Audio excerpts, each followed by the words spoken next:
Right now, hemp-based products are legal to use in Louisiana, but the governor and some lawmakers say the law was not changed so that people could get a recreational high. As Andres Fuentes explains, lawmakers could tighten this law this legislative session. Oh my God. At a handful of bars across New Orleans, Crescent 9 THC seltzer from Crescent Canna is becoming people's drink of choice. It launched in the state 6 weeks ago with 6 milligrams of THC from hemp grown in North Carolina. Which is a low-dose THC product, a very social product meant to be enjoyed at bars, restaurants, music venues, and at home on your couch if that's what you so choose. CEO Joe Garrity says his product goes through chemical testing before hitting the shelves and even gets approval from the state. Our product is registered with the Louisiana Department of Health. Therefore, he says it's safe to consume.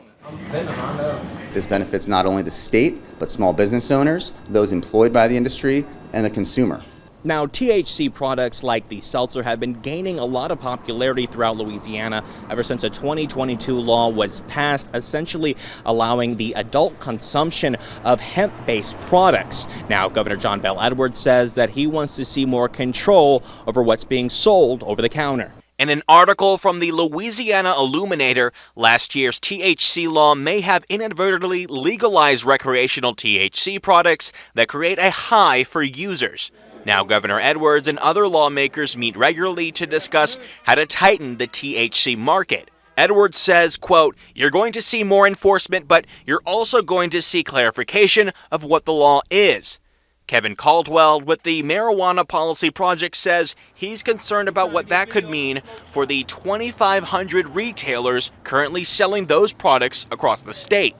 We can't necessarily punish business owners that really thought they were operating, and they were operating under the regulations of the Department of Health.